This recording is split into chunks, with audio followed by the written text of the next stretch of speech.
దేవునికి స్తోత్రం. రాకడ వర్తమానమిచ్చున్న ప్రతి సహోదరుడును సహోదరిని ప్రభువైన యేసుక్రీస్తు దీవించి ఆశీర్వదించునుగాక. ప్రియమైన సహోదరుడా, ఈరోజు అంశము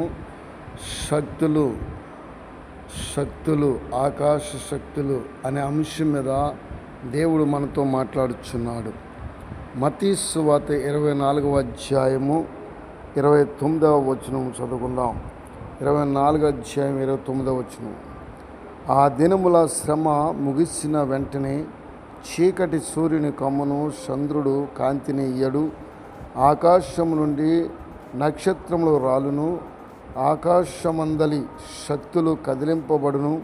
అప్పుడు మనుష్య కుమారుని సూచన ఆకాశమందు కనబడును. అప్పుడు మనుష్య కుమారుడు ప్రభావంతోనూ మహామహిమతోనూ ఆకాశ మేఘారుడై వచ్చుట చూచి భూమి మీద ఉన్న సకల గోత్రముల వారు రొమ్ము కొట్టుకుందురు. మరియు ఆయన గొప్ప బోరతో తన దూతలను పంపును. వారు ఆకాశం యొక్క ఈ చివర నుండి ఆ చివరి వరకు నలుదిక్కుల నుండి ఆయన ఏర్పరచుకుని వారిని పోగు చేతురు. ప్రియమైన సహోదరుడా, సహోదరి, ప్రభువైన యేసుక్రీస్తు రాకడ బహు సమీపం ఉంది కనుక అందరము కూడా మెలకు కలిగి సిద్ధపడి ఉండండి అని దేవుని ఒక వాక్యం చెప్తుంది. కనుక ప్రియమైన సహోదరుడా, ఆ దినమున అంటే వధింపబడిన గొర్రెపిల్ల యొక్క వధువు సంఘము రహస్య రాకడలు ఎత్తబడిన తర్వాత, శ్రమలు ముగిసిన తర్వాత ఆకాశములో సూర్యుడు కనిపించడు, శక్తులన్నీ కూడా నక్షత్రాలు రాలిపోతాయి, సూర్యచంద్ర కాంతులు కనిపించదు. గనుక మనుష్య కుమారుడు చూచిన ఆకాశమందు కనబడునన్నాడు. అప్పుడు మనుష్య కుమారుడు ప్రభావంతోనూ మహామహిమతోనూ ఆకాశ మేఘారుడే వచ్చుట చూచి భూమి మీదనున్న సకల గోత్రముల వారు రొమ్ము కొట్టుకుందురు అన్నాడు. ప్రియమైన సహోదరుడా, సహోదరి, ప్రభువైన యేసుక్రీస్తు యొక్క రాకడ బహు సమీపంలో ఉన్నదని ప్రవక్తలు చెప్తున్నారు. దేవుని యొక్క గ్రంథము చెప్పబడింది.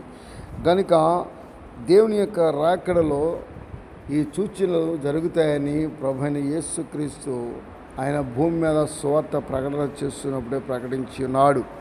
కనుక మార్కు సువార్త 13వ అధ్యాయము 35వ వచనంలో కూడా చక్కని మాట రాస్తున్నాడు. ఇక్కడ యజమానుడు గురించి రాస్తున్నాడు. ఇంటి యజమానుడు ప్రొద్దుగురుకి వచ్చునో, అర్ధరాత్రి వచ్చునో, కోడిగూయినప్పుడు వచ్చునో, తెల్లవారునప్పుడు వచ్చునో, ఎప్పుడు వచ్చునో మీకు తెలియదు. మరొకసారి చదువుకుందాం. ఇంటి యజమానుడు అనగా మన యొక్క ఇంటి యజమానుడు, మన రాజు దేశాంతరం వెళ్ళిన తర్వాత ఆయన ఎప్పుడు వస్తాడో, ఆయన ఏ గడియలో వస్తాడో మనకు తెలియదు. కనుక ఆయన అన్నాడు, ఇంటి యజమానుడు ప్రొద్దుగురుకును వచ్చునో, అర్ధరాత్రి వచ్చునో, కొడుగుయినప్పుడు వచ్చునో, తెల్లవారునప్పుడు వచ్చునో, ఎప్పుడు వచ్చునో మీకు తెలియదు. ఆయన అకస్మాత్తుగా వచ్చి మీరు నిద్రపోవుచుండుట చూచినేమో. కనుక మీరు మెలకుగా నుండుడి, నేను మీతో చెప్పున్నది అందరితోనూ చెప్పుచున్నాను, మెలకుగా నుండుడనెను. ప్రేమని దేవుని యొక్క రాకడలో మనము ఆయన ఏ జామున వస్తాడో, తెల్లవారుజామున వస్తాడో, అర్ధరాత్రి కూడా వస్తాడో మనకి తెలియదు.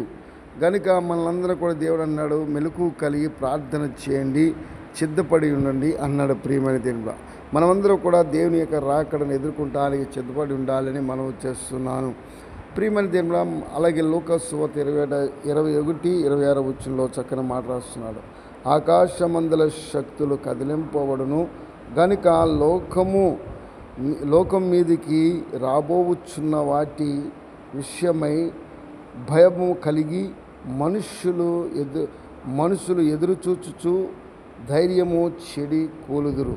అప్పుడు మనుష్య కుమారుడు ప్రభావముతోనూ మహామహిమతోనూ మేఘారుడై వచ్చుట చూతురు.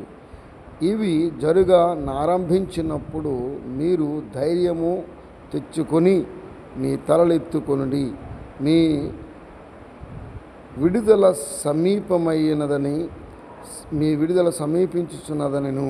కనుక ప్రియమైన దేవుడు, మనకు విడుదల సమీపించుచున్నది కనుక ప్రభుని యేసుక్రీస్తు యొక్క రాకడ బహు సమీపంలో కనుక అందరూ కూడా మెలకువ కలిగి ప్రార్థన చేస్తూ విశ్వాసం ఉంచి ముందుకు సాగమన్నాడు.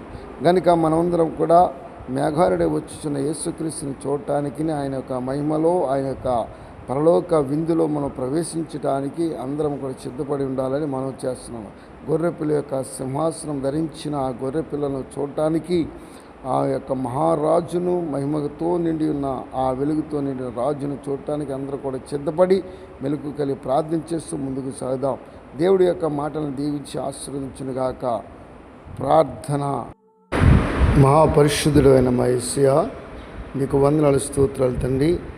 ఉదయకాలంలో చెప్పబడిన లేఖను బట్టి నీకు వందనాలు, స్తోత్రాలు. నాన్న వినుచున్న ప్రతి ఒక్కరిని కూడా దీవించము, ఆశీర్వదించము. నాన్న ప్రతి సహోదరుని కూడా ఈ పరిచర్యలో పాలు పొందుతున్న ప్రతి ఒక్కరిని కూడా దీవించి ఆశీర్వని మహిమ చేత నింపి నడిపించి దేవానికి స్తోత్రాలు తండ్రి. చదువుకొనుచున్న విద్యార్థుల కొరకు ప్రార్థిస్తున్న వారి యొక్క చదువుల, విద్యల, జ్ఞానముల, వయసులో వర్ధిల్లాలి ప్రభా. అలాగే నా ప్రవేశానికి స్తోత్రాలు. ఏలప్పుడు సంఘం జ్ఞాపం చేసుకో. నూతన మందిరం ఇచ్చా, ఇంకా నాయన కొంత పని కనిపిస్తుంది కనుక యేసయ్యా ఆ పని కూడా పూర్తి చేయించి నడిపించి దేవానికి స్తోత్రాలు తండ్రి. నాయన నీకే వందనాలు ప్రభా. దేవా, అనేక మంది రక్షణ లేని వారు ఉన్నారు, వారికి రక్షణ అనుగ్రహించి నడిపించి దేవా నీకు స్తోత్రాలు తండ్రి. అదే నా రోడ్డు మీద ప్రయాణం చేస్తున్న నడక ప్రయాణము, సైకిల్ ప్రయాణము, మోటార్ సైకిల్ ప్రయాణము, నాయనకి స్తోత్రం, కారుల మీద ప్రయాణము, బస్సుల మీద ప్రయాణము, ఆటోల మీద ప్రయాణము, అదేవిధంగా నా ప్రభా నాయన లారీల మీద ప్రయాణము, నాయన ఇదిగో నాయన ట్రైన్ మీద ప్రయాణము, అలాగే విమానంలో ప్రయాణము, అంతరిక్షంలో ప్రయాణము, హెలికాప్టర్లో ప్రయాణం చేసిన బిడ్డలకు అందరికీ నీ కాపుదల నుంచి నడిపించి దేవానికి స్తోత్రాలు తండ్రి. నీ కృపను బట్టి నీ బిడ్డలను బలపరిచిన స్థిరపరిచి దేవానికి స్తోత్రాలు తండ్రి. నాయన ఇదిగో నాయన మా దేశ నాయకులను, మా యొక్క రాష్ట్ర నాయకులను కూడా దీవించి ఆశ్రయించు. పోలీసులను, వారి యొక్క అధికారులను, పోలీసులు వారి యొక్క కుటుంబములను దీవించి దేవానికి స్తోత్రాలు తండ్రి. నాయన సాఫ్ట్వేర్లను, కలెక్టర్లను దేవానికి స్తోత్రాలు. నాయన ఇంజనీర్లను కూడా దీవించి ఆశీర్వదించి మహిమ చేత నింపి నడిపించి దేవా నీకు స్తోత్రాలు తండ్రి. కృపగల హస్తం తోడి నీడగా ఉంచి నాయన అందరిని కాపాడి నడిపించి దేవానికి స్తోత్రాలు తండ్రి.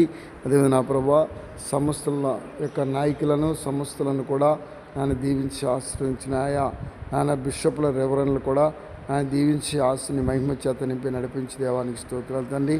ఆయన యొక్క అభిషేకం దయచి నీ యొక్క నాయన పరలోకపు ప్రేమ విందులో మేమంతా నాయన కలుసుకుని నాయన ఆ యొక్క ప్రేమ విందులో నాయన మేము పాలు పొందే భాగ్యము నాయన ఆ యొక్క మహిమగల పట్టణంలో జరుగుతున్న విందులో మేమంతా పాలు పొందటాన్ని కృప అనుగ్రహించి నడిపించినైనా.